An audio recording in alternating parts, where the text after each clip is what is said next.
Welcome to BUPODCAST, the spot where Black men come to keep it real on their journey to self-discovery. I am your host, Eric, and I'm going to be guiding you through this ride of empowerment and growth. Welcome to BUPODCAST. Today I have my co-host, my guest, Quammiel Price. Quammiel Price, like you said, Hugh. Well, a lot of people, family call me Womp. Everybody calls you Womp. Basically everybody call me Womp. Everybody. Different. I never had an interview or been on a podcast.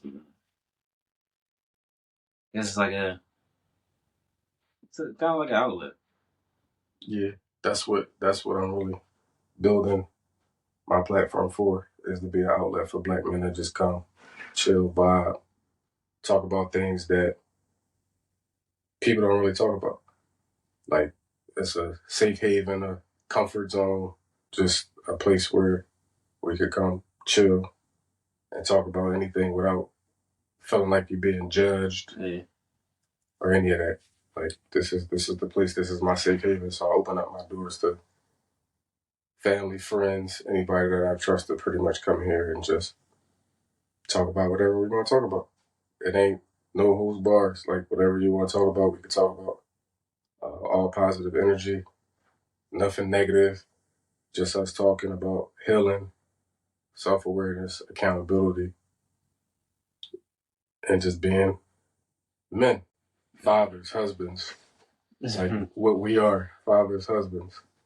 But today we're gonna talk about mental health.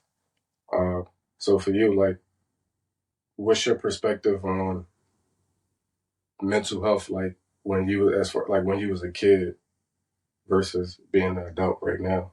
Like, as a kid, I never really understood it. Like, that topic was, as a kid, you just free going. Yeah. Not really worrying about, you get some trauma. You don't really know that if it affects you mentally. Yeah. It's just you react to it or whatever. But as a kid, it's just like mental health. You don't think is that important. You just go about your life, whatever. But as you start to grow, then you realize like mental health is very important. It could be like how I say it, it can be like life or death for real. Yeah. It's real serious. Like, a lot of people in our urban communities, Black, are around our age, don't really understand it or they take it as a joke. Yeah. Because growing up as a kid, like, not really understanding like how important it is and not really being able to process your emotions at such a young age. Whereas though now we adults, we men. And even a lot of older men still don't know how to process their emotions because they don't have nobody to talk to.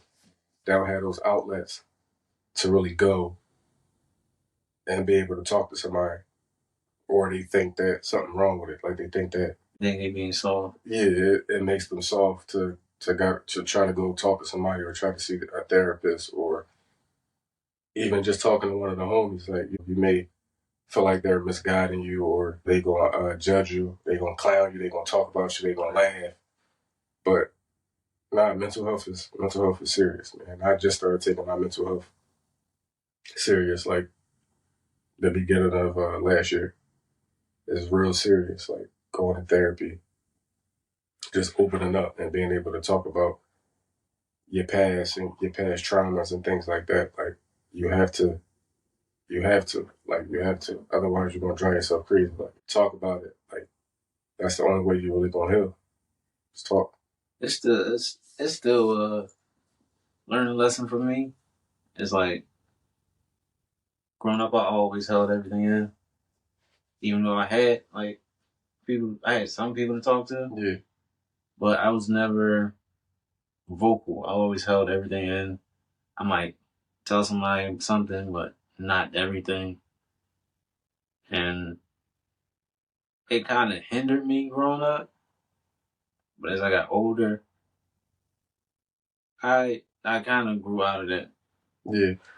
Like, the biggest help that I got to like kind of let go was my wife.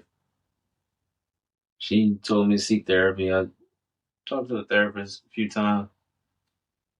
And after that, I was like, that should be good. And I still, like, most times, me and her talk about a lot of stuff. And it really helped me out. Outlet. She think I don't talk to her enough, but I think all of us think that. I want to tell her any and everything. Yeah. I mean, sometimes it's kind of difficult to put it out there in the words. You just keep processing in your head. It's like, I don't know how to put it out there, so I don't say nothing. Yeah. But talking to your spouse, your wife, is always good. But for me, I talk to my wife too, but for me, like, there's always going to be, when you talking to family, friends, spouses, blood relatives, close relatives, like, there's always going to be some form of bias. So whatever you tell them, like, they want your best interest, but you need to talk to somebody that don't know you. Right. Like a therapist, like, that's not going to judge you. They don't know you from a can of paint, so they don't have no reason to look at you indifferent. Like, you want somebody that's going to be honest, that's going to tell you the truth. That's going to be like, yo, Q, like, yo, no, like, what you're doing is wrong. Like, you need to do it this way. You should do it this way. Rather, we would like to think that our family, friends, and spouses is going to tell us, give us the right information. But it's not always because it's biased. Yeah, and it's circumstantial too. Yeah. Like, so if you're talking to a therapist, like, it's not circumstantial. Like, it's reality. Like, It is what it is. Like, they're going to tell you, like, when you're right, and they're going to tell you when you're wrong. They're going to help you, listen to you, talk to you, and understand, like, what you're telling them, and help you how to deal with certain things. Mm-hmm. And family and friends do that too, but like I said, it's always just that slight bias. Yeah, it's that slight bias that's always gonna get you. Like, you're never really gonna get the real. Right. Like, it's other people I talked to. Like, at one point last year, my wife was like, "Oh, you don't go out enough. Go out." And I found this bar, and I used to go to my home Z, and I just talked to the bartender, like, small conversations and stuff. And I found myself like, all right, I can chill every Monday, go to the bar for a little bit, talking, not much talking, drinking, whatever, and I just go home. And I didn't realize that was really a comfort, but at the same time, me doing that was like, I was still going through stuff. Yeah. Because when I had my accident, when I totaled my car, I was drinking. And I tried to drive back to work. Blacked out. And it didn't really hit me until afterwards. Like, I still run from problems. And going to the bar was kind of like, I guess, a coping mechanism. Yeah. But it still was a problem. And ever since then, it's like, I really just take my time to talk some stuff out like I'm doing. Like, as a kid, we always had Uncle Marshall, if anything. And he really helped us out big time. He was always there. He used to take us to school, walk us to the bus stop, whatever. And to this day, he still say, I don't care how big you are, you can still always come and talk to me. I think a lot of our mental health problems stem from my pops not being around all the time. And I always had to try to find my own guy. Yeah. I had my older brothers, but I was so scared to be vocal all the time, no matter who it was. I would talk sometimes, but not all the time. So it's still kind of like holding back. Yeah. And it became a burden on me all the time. And as I got older, it kind of just build up. Teenage years, build up, dealing with girls and kids. To this day, it still burns me up. Like, I'm always tired no matter what. And then I think about it, it probably is mentally draining me. Yeah, mental. Your mental health is important, and it will drain you if you don't take care of it. Like it will literally drain you and kill you if you don't take care of it. So finding your peace, finding your comfort, your safe zone. If that's your wife, if that's you going out with your homies here and there, but you gotta find that safe space to where you could go out and you could process your emotions and just have some time for yourself. Sometimes, look, it ain't always the wife. Like, and I can say that respectfully. Like, sometimes they need their space, we need our space. Sometimes they need to go out with their girlfriends, we need to go out with the homies. But the guys that just had that time to process being away from them, process being away from the kids, process being away from work, because outside of our marriages, we still men, we still human. Like we still got friends and family that we can see and don't always have to be with our spouses and our children. Yeah. That time alone is important. True. Like, believe it or not, like that time alone is important because as men, like all we think about is just go. Like we gotta take care of our families, work, kids, wife. And we're not thinking about how much it's really affecting our mental. Yeah. Like it's really affecting our mental, and we gotta really wrap our heads around that and just understand that it's not always about them. Like we're human too, just like they're human. Like we deserve time, just like they deserve time. Like we deserve time to go out and kick it with the homies, just like they deserve time to go out and hang out with their girlfriends. Like take your time because you need to be able to process your emotions. My biggest issue is the time. Like most of the time, every time somebody asks me, where Q at? At work. That's all I've been doing ever since I was 16. Working. No matter what kind of job. I always felt like I had to provide. That's all I've been doing, working. Losing time. I've had no time to myself for. That's cool because that's what we do. We work. But you gotta find that time. Because when it's your time to go, you ain't gonna be able to take that money with you, that job with you, or none of that. That's right.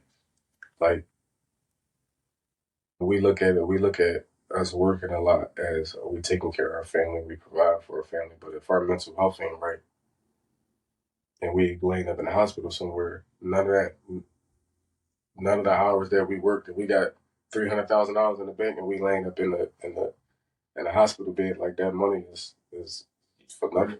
Like it's worthless. This like you can't put a number on your mental health. Lately, I kind of got that because my brother passed away at a young age.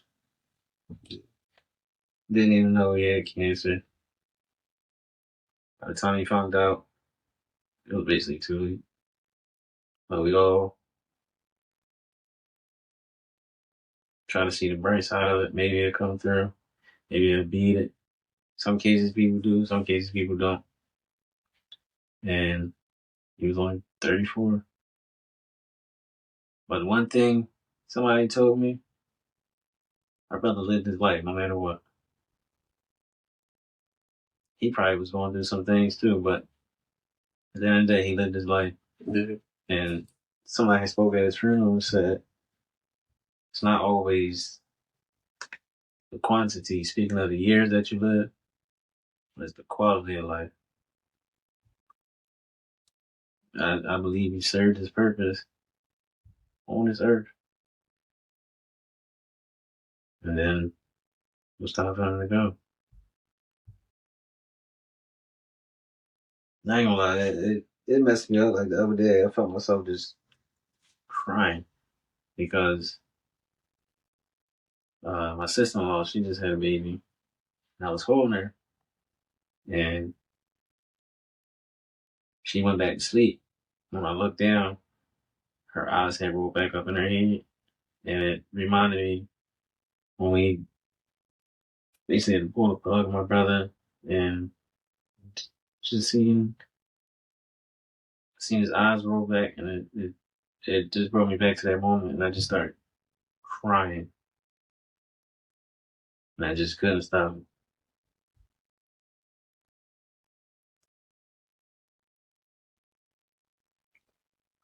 So when you have those type of moments, that's mental health. Like, what do you do to like wake back up to kind of like? I just let it out and like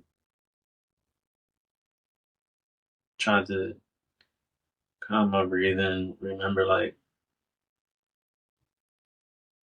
can't really cry. I mean, he's in a better place, not in pain. Yeah, It just hurts. They can't talk to him no more. Can't go see him no more. It hurt. and that's why it's really important. Speaking about mental health, that's why it's important. Like a lot of men don't go to the doctors. Like they're scared to go to the doctors because they're scared that something may be wrong.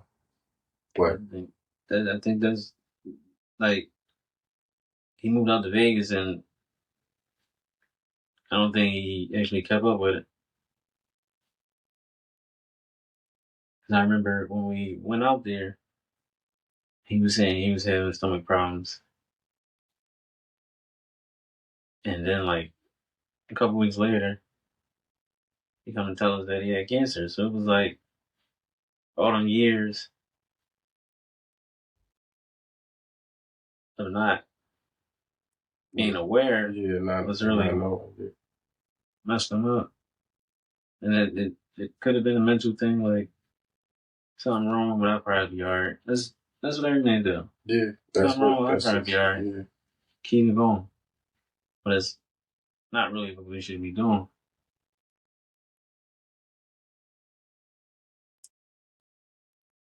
I just wish he would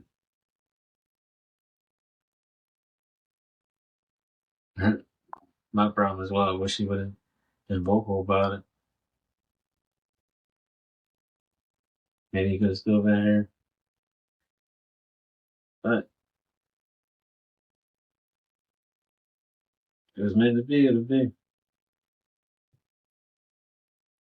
And you said you should be doing therapy. You still in therapy, or you? No, I haven't. Like that was last year after my accident. I haven't done therapy since. I did a few sessions. Would you go back? Would you go back to it, like to help you process what you're going through right now? Like grief therapy? Yeah, I probably would. But like I said, the hurt will still be there. yeah. I mean, the point of therapy is not to like it's not going to take the hurt away, but it's going to help you deal with it better. It's going to help you process it a little bit better. Like nobody can tell you when the right time is to grieve and when the wrong time is to grieve. Like you could grieve however long it's gonna take you to grieve, if that's forever. Like Right. that's what you can do. But the therapy part of it is not meant to tell you when you can or when you can't. It's to help you process it and how to deal with it. Like when you have those moments, helping you get back on track. Because if you ignore it for too long, it could get real dangerous. Right. If you keep ignoring those signs, like it can get real dangerous to a point where you may not, you may stop eating, you may stop talking completely. Right. It may start causing issues in your marriage with your children. Like, so you don't want to ignore those signs for too long. Like, talk to somebody. I mean, it don't necessarily even really got to be a therapist. Just being able to have just somebody to pick up the phone and talk to when you feel like you need somebody to talk to, whether that's your mom, me, whoever. Like, just know that you have those people that's here and that's going to listen to you and that's going to help you. the best way we possibly can to get through and help you process, your emotions. Because nobody ever said that death was easy, but it is a part of life. Like we all going to go someday. Right. And as long as we're doing what we're supposed to be doing, and we feel like that we served our purpose here on this earth, that's just the reality of it. Like we got to start doing things as Black men to set ourselves up for that day. Like we don't want to think about that day, but that day is going to come for everybody. Right. So us as men, instead of like letting our pride and our ego like get in the way of like what we're supposed to be doing to take care of ourselves, like going to the doctors frequently if we have issues like within our body, like go get checked out. Like don't be scared. Like there's nothing wrong with going to the doctor and saying, "Yo, I think something wrong." Right. Don't ignore those signs, because if you ignore those signs later on down the line, you got to think about like who, because of your selfishness, like who it's going to affect. You going to the doctor one time to make sure that you good. You not going is going to affect your whole family. Mm-hmm. Yes. Like we gotta do better when it comes to that, and myself included. Like I'm not perfect. Like I do the same thing. I'm a man. I probably get in the way, something wrong. I'm not going to the doctor. But sometimes, like when your body is telling you something, you need to listen to it. Because 9 times out of 10, it's right. You always say, trust your gut. Yeah, like, so we got to stop being selfish. Like, Black men, we're very selfish. Like, all we think about taking care of our families, like financially, but what about mentally? Right. When I say mentally, I'm talking about like preparing ourselves for the day when we're not here. Because anything can happen. We want to make sure that our family is not only financially stable, but like, what about a living will? Right. What about life insurance? Yeah. Like those things matter, because if we got taken out of here, God forbid, the day of tomorrow, like we got to make sure that our wives don't have to worry about not having our income. Like, and now they struggling. Like we got to think about that. Like let's stop being selfish and really open up our eyes, and like let's start going to the doctors more. If we going through mental health issues, like talk to a therapist, talk to somebody. I always wondered if it was like dishes we had are is basically a byproduct from generation. It's like, what if my dad had his own mental health issues? What if his dad had his own mental health issues? It's just byproduct, and it just keeps. Yeah, but it can only keep if we let it keep. Like somebody got to break it eventually. Like somebody got to break that curse eventually. Like even if that is what it is, like somebody has to break that curse eventually. Like because we can't continue to let it go down our bloodline. Like we got to break that. We got to break that curse.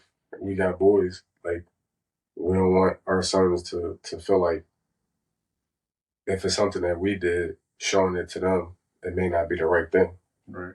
We don't want to show them something if it's not the right thing, because then they're gonna think that, oh, maybe it's just generational, and that's an excuse. Yeah, that's an excuse for a lot of things. Like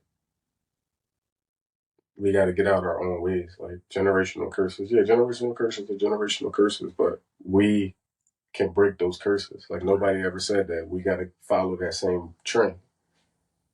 Like we have the movement and the capacity to break those curses. Yeah. We just got to start doing things different. Start taking care of ourselves. That's what. Gotta start taking care of ourselves and setting ourselves up, setting our wives up and our children up to prepare for that day. And them too. Like we also gotta coach them and guide them to start preparing for that day, because it's not just us. Like we gotta prepare them for it too, right? Mentally, because again, nobody really want to talk about it, but we all gonna be taken out of here one day. Sure. We don't know in which way, which shape, form, or fashion. That's God's will. I've been to way too many funerals, between 2022 and 2024. Way too many funerals. Yeah.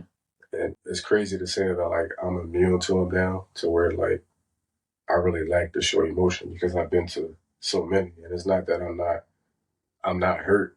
It's just, and I've seen so many different bodies and so many different funerals, so many different funerals. It's just like, man, like I can't cry no more. Like it's just I don't like it's just like it's so draining and it's so overwhelming to where like at funerals like I don't even cry no more. Like I might cry in the car or I might cry when I get home or something like that. But like in that moment, like my brain is just like all over the place. Yeah. Like when I was sitting at Khalif's funeral, like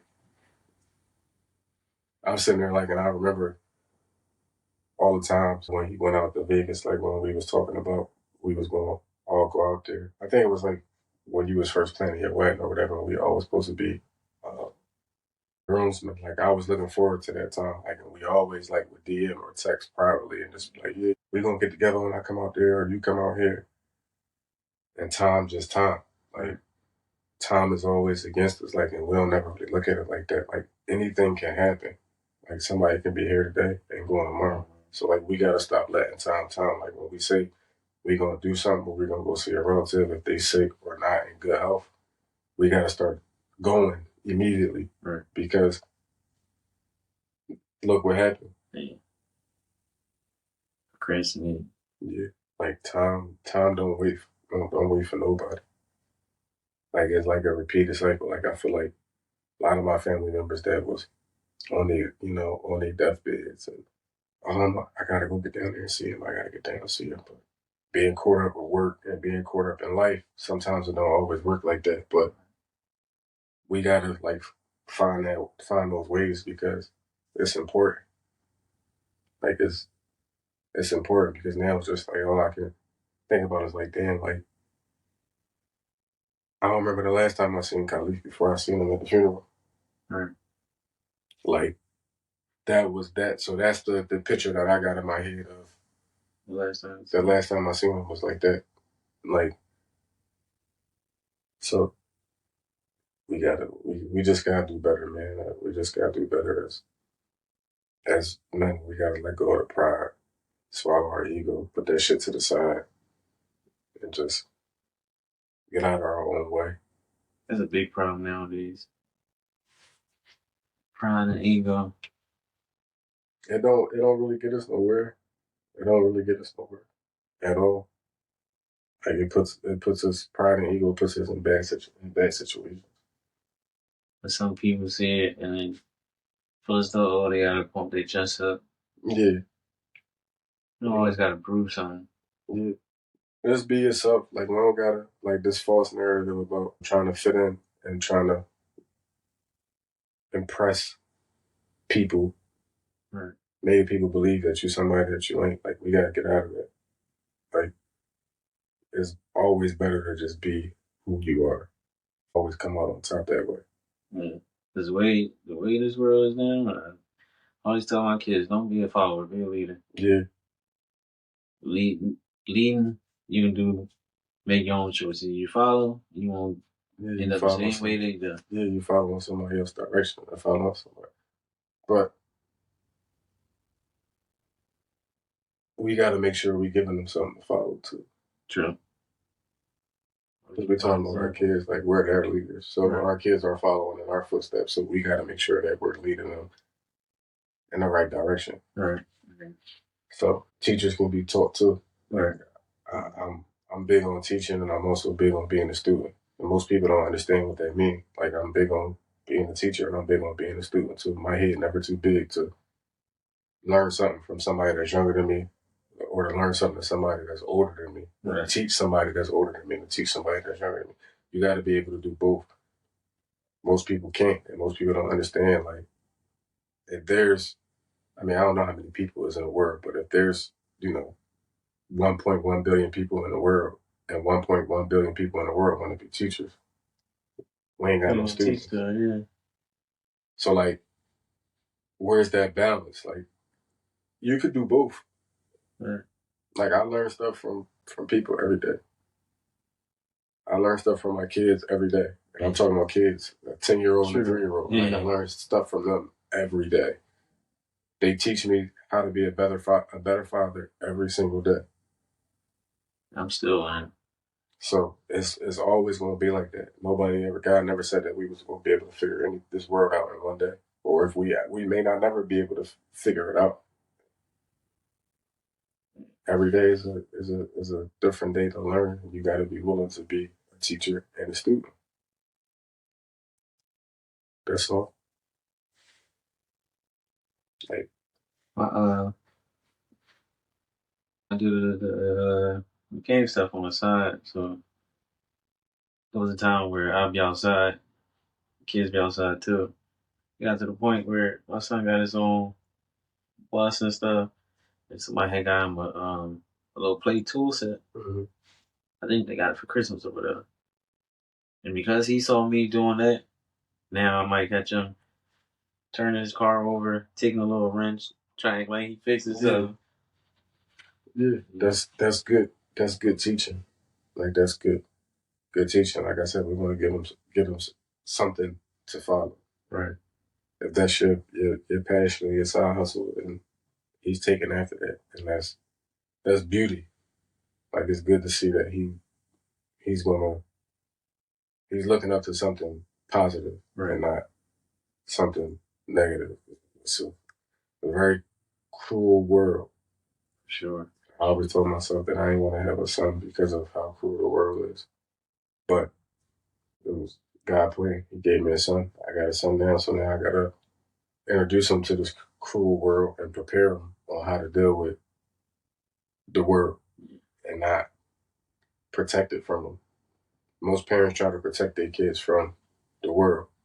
We got to introduce them to it, so that the only way they're going to know how to handle these situations is if they are actually put in certain situations and introduced to certain situations. We, as parents, we always want to protect our kids, but we don't want to shelter them too much because, like, if they get into something, they may not know how to handle it because we protected them from it their whole life. So we got to prepare them. Trying to figure it out. Yeah, we got to prepare them for what the world is going to dish at them. Yeah. The same shit that we had to handle when we were children, they're going to have to handle it too. We can't protect them from it. Right. In that aspect, like obviously we're not going to let nobody do anything, bring any harm to them, but we're not always going to be here. So we got to make them understand that and prepare them for being able to handle certain situations if we're not excessively there. Like we may not be able to get to them right away. So they got to be able to understand, like, all right, like my dad showed me this or my mom showed me this, so I'm going to do this way. Right. I know my dad and my mom coming, but they can't get to me right now, so I'm going to handle it like they showed me how to handle it. And then when they come, I'll be good. Yeah. Can't, we want to protect them from everything, but we just can't. Like, it's just how it is. Like, growing up, like my mom did her best with protecting us. 6 of us. She did her best with protecting us, but we all grown. We all in our ways, and we all have a clear understanding on like my mom raised 6 of us, like, and we were never apart. Right. Like we was always together, thick as thieves. Now getting all 6 of us together. Right. You gotta pull teeth to get all 6 of us together. But when you be growing up in a house with 6 siblings, like we was always together, like always together. We grown now, so it's like we see each other when we see each other, but when we see each other, we see each other. Mm-hmm. Like that's how it was when we was growing up too. Like I didn't really know Khalid. Quell was the one that started going around him. And then once we started going around, it was basically like he was always with us. Yeah. He would always come to the house. No matter what. Everybody would be together. Like, we still, like, our family's still close. But we all have our own paths that we're on now. Yeah. I mean, everybody grown. Yeah. Everybody got families. Like, right. It ain't no, it's no love lost. Like when you get older, you go in your own direction. Like you go in your own direction. But when it's time for family to get together, family gonna get together. Right. That's just family gonna get together. They gonna stick together, and it's crazy because it's the same. And because I've been to so many of these events, like I can say that I really believe that it's true. The biggest place and the biggest event in the world that you're going to see the most family members at, without a doubt, is funerals. It's not family reunions. It's not cookouts. It's not parties at mommy house. It's funerals. Right. That's the one place that you can guarantee that you're going to see your whole family. You're going to see family that you ain't see in 100 years at funerals. And it's crazy that that's like the new normal, like where family meet at. And you see people that you ain't seen in a while, and you exchange numbers and you start to keep in contact with them because of what happened, because of the circumstance. Right. Like you ain't seeing cousin Ray Ray because he just want to vibe with you and chill. You seeing cousin Ray Ray because he came to a funeral. And now cousin Ray Ray is calling you to check on you because of the funeral. Right. It's all circumstantial, so we gotta get out. We gotta get out of that. Like that's bad. That is. Like I said, life be life, and time don't wait for nobody. Like we gotta be a little bit more disciplined with our time and start going to see our loved ones, because tomorrow ain't promised for nobody. Nobody at all. Like we gotta get it right. Like before, I used to like if I would be out whatever with my wife or whatever, and my mom would call me when I'd be doing something, I'd call right back. She used to tell me, "Don't do that, because you never know. You might not be able to call her back." And to her,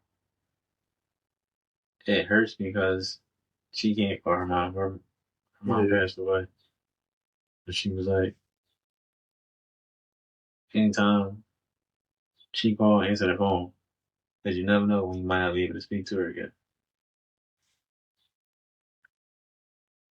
Yeah, that's true. That's true, but that's the thing. Like we always think we got time. We got time to do this, so we put it off. I think a majority of it in life ties back to the mental health issue. Yeah, I would say like, maybe like a good 75%. Because it's a real disease. Like mental health is a real disease. Depression is a real disease. Like it's not just something that somebody made up. Like it's real. Yeah. Like people died because of it. People killed themselves because of it. So this is stuff that this is what you don't want to ignore, and it's big in the urban community. Big in the urban community, right. Like bigger than what we even can think. Really, for the men, because we got so much pride and ego, we ignore everything. Right. Like we ignore everything and we just go off the narrative. Like I'm not gonna cry because if my homie see me cry, he gonna think I'm a bitch. Like, wow, he gonna clown me. Like, no, right. Like it's not even. Yeah, it's you a man. Like you still have emotions. We ain't robots. Right. Like, we still got emotions. Yeah. But the narrative is we men. We ain't supposed to carry it like that. We supposed to be just strong and dedicated and disciplined and just like carry everything on our backs. But like we break too. Like we break too. Like we break, we bend, like we bleed. Like we're not robots. Like we don't, but this is the way the world, society made us to think that we have to be like this. Like, and it's all untrue. Like, and this is what I'm trying to just really spread to people, to the world, and to other Black young men, is that it's okay. Like it's okay to cry. It's okay to have some type of emotion and feeling because you're human. Like you're not a robot. Right. Like, and if anybody is telling you anything different, they ain't your friend. Yeah. If any family is telling you anything different. That ain't you. I mean, that's just what it is. Like, you can still be a man, you can still take care of your family, and still cry, and still show emotion. Right. Like, people don't want to do it. Yeah, like I don't understand it. Like, and I'm not gonna lie, like I was like that for a long time. Like I was one of those people for a long time. Like for a long time, like it took for me and my wife to uh, go through some things for me to like really understand. Like, damn, like I'm fucked up. Like I need to talk to somebody. Like it's stuff that I was dealing with that I was letting spill into our marriage, into our family because of things that I wasn't able to process. Right.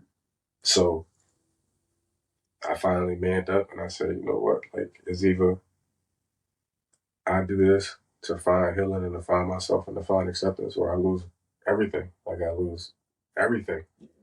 So I manned up. I laced my boots up and I went to therapy. And I did it and it worked. Right. And a lot of people think that's a tough choice to make. It is. It is. Like, again, I was one of those people, so it was a real tough choice to make because my thing was like, why am I talking to somebody that I don't know this person? Yeah, that was a big problem for me too. Yeah. Like trying to find a therapist and like they personally, so it's like me talking and they trying to tell me. It's kind of like, do I really want to go through with this? Yeah. But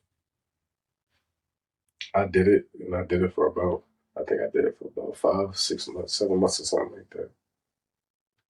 And it worked. Like, I still use some of her coping methods still to this day, and I'm not even in therapy no more. And this is how I'm able to still, like, be able to process my emotions without just snapping out like that or having a blackout or getting, like, real mad and real angry over certain things, like, real fast because I remember, like, all right, like, she told me, like, to deal with this way. Right.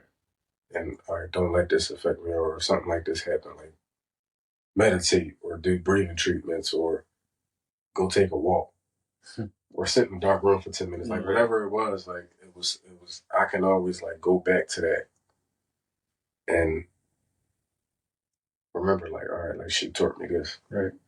Like, so it worked. You know, I found acceptance. I was able to shut some doors on some of the things that um, I went through, which really is just being incarcerated. Like that was the biggest thing for me. Like being able to accept that um, so much time that I just gave up that I can't get back.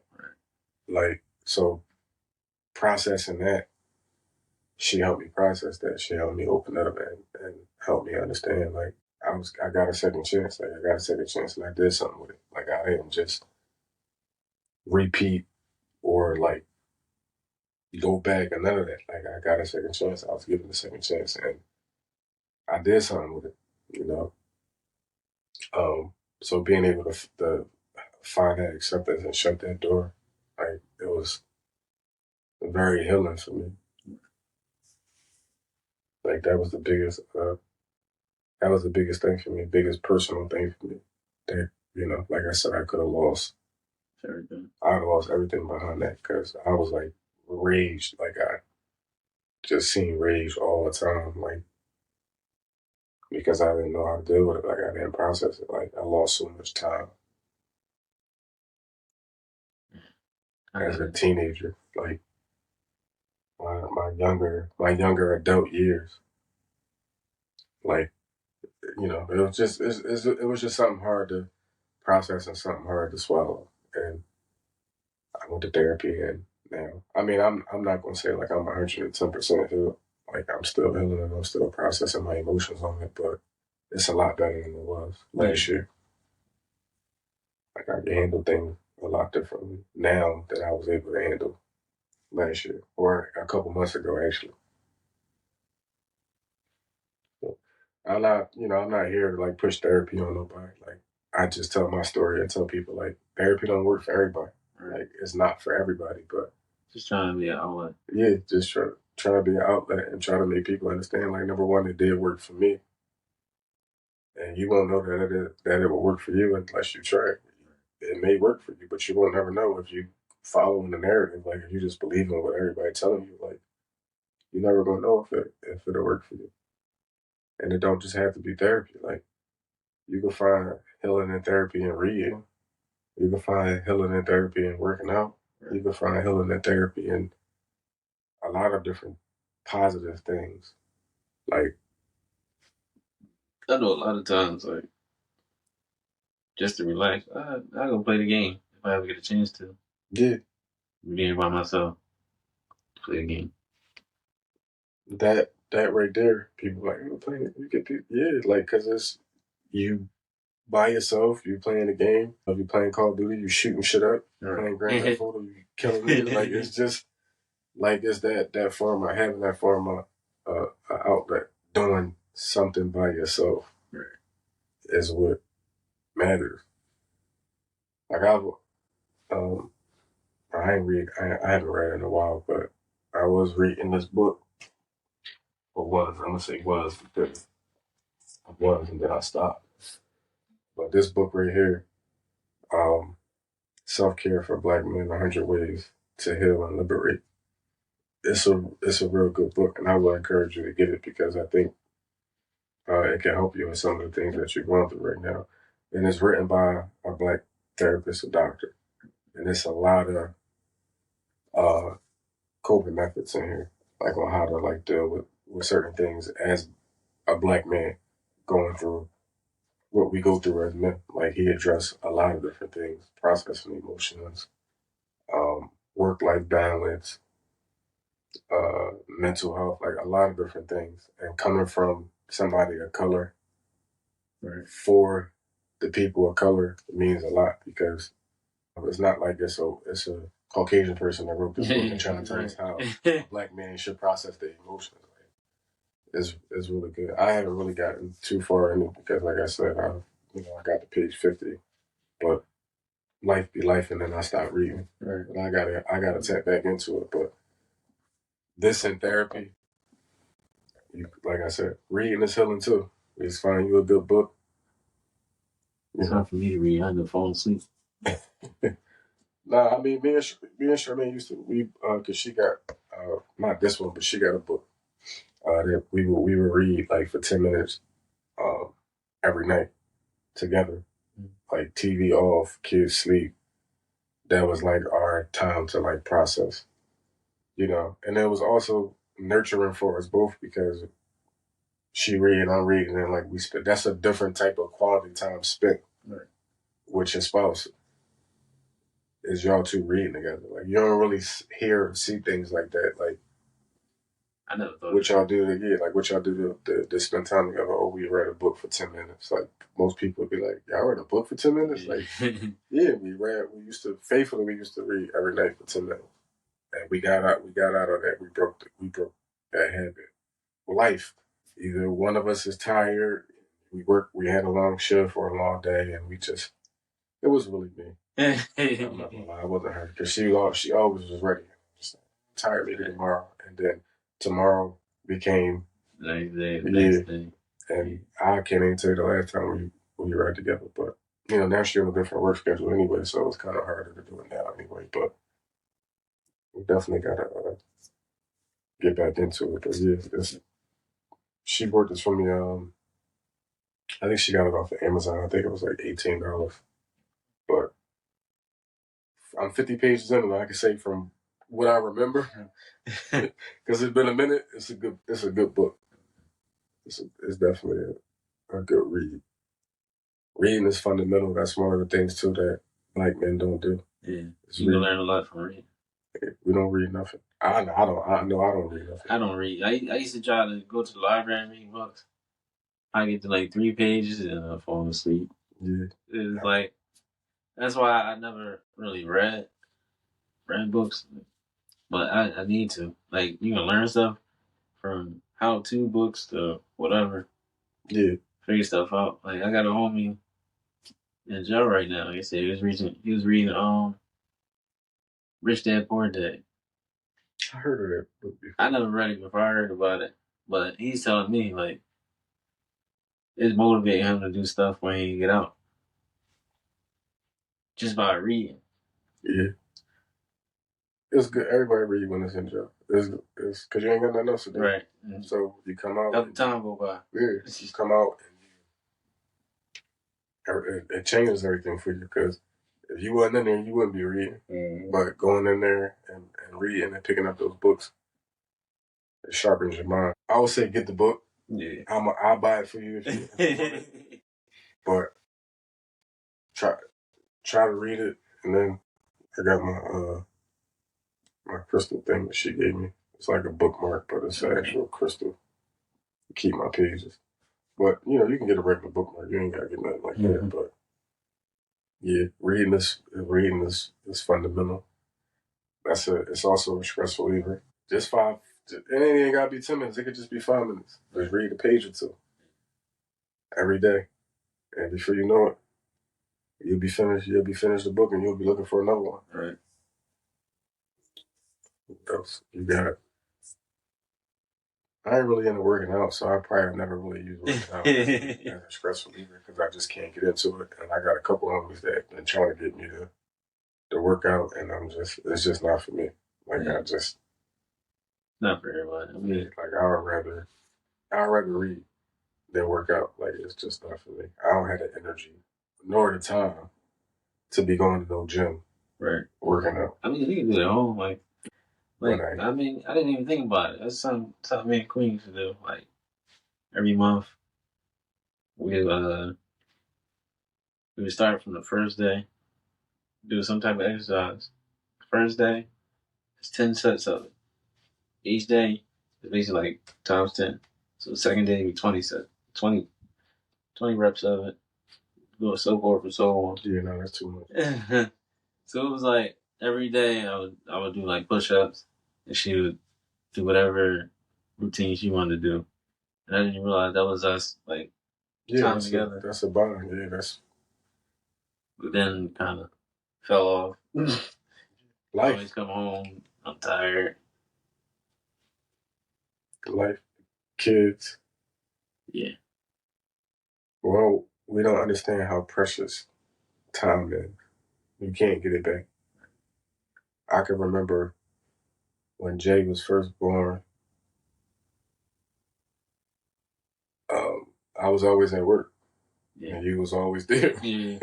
You was always there. I was always at work. And I'm like, always at work. 3 jobs, like never being home. Like that's time that, now that I look at it, like that's time that I missed with my daughter that I couldn't get back. Like the first 3 years, like working like that. Because I was trying to prepare myself to have my first child and make sure we was financially stable. Right. But I missed all that time and I had to get that time back. Like, time is always against us, and now I look back and I'm like, damn, like there's certain appointments and all this crazy stuff that I probably should have been there for that I wasn't because I was at work. Right. So now, like, she 10. So I feel guilty now trying to make those years back, like when she has certain appointments that I feel like is valuable or that means anything to her. Like I try to be there if I can because of all the ones that I should have been at when she was younger. Right. I wasn't at because I was at work. So it's all a life lesson. Until never gonna not stop learning about it. Yeah. Just gotta find ways to deal with it better.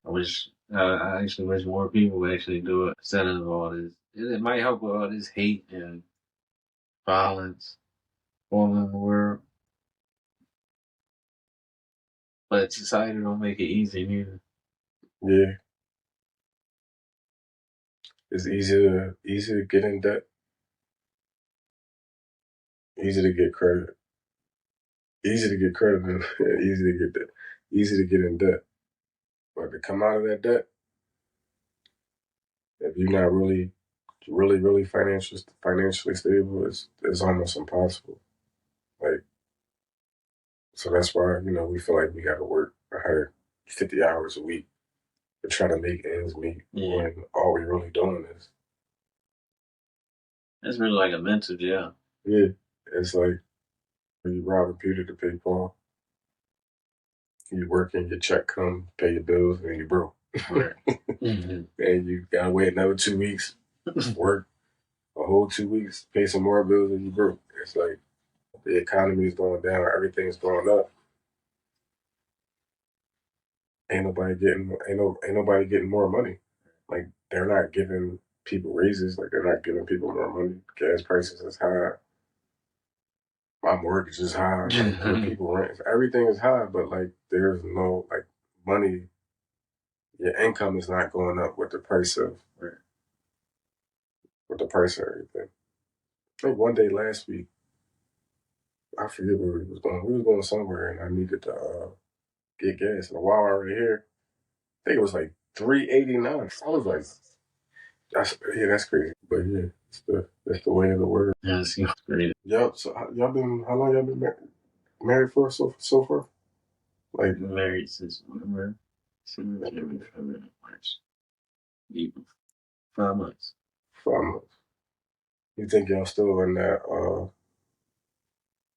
what they call it? I ain't gonna say the boyfriend girlfriend stage, but like How do you gonna say it? Yeah. I mean, for me and her, it always been like that. Like people used to say, I don't know how y'all. We have our issues, we deal with it. Yeah. But we always love each other. It's not always bumping heads. Even when we do bump heads, it don't last long. People like, oh, they want the issues with whatever they got. We cool. We good. We know how to deal with it. Like ever since we started dating, it always been like that. She said the same thing.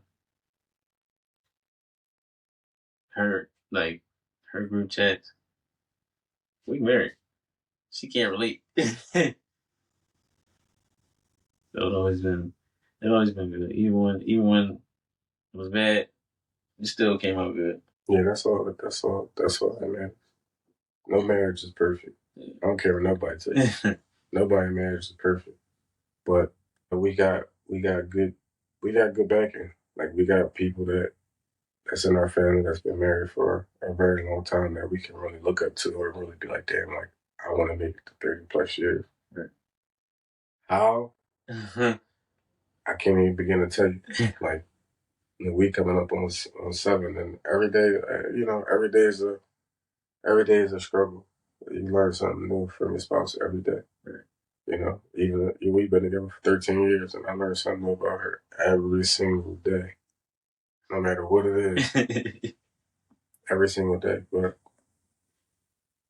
as you like keep God first, nobody perfect. I made many mistakes. Everybody make mistakes. Like right. Things happen.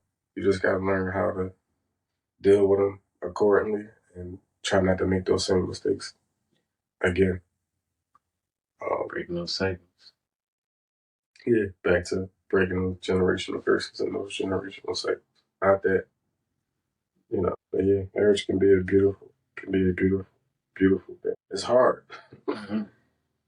It's very hard. So.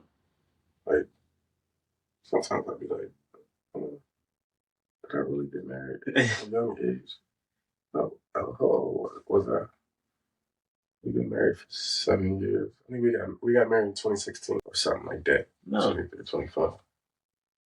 Right? 20, you said 25, 26? Yeah, we got married December 16th, 2016. Yeah, like 25, 26. Yeah.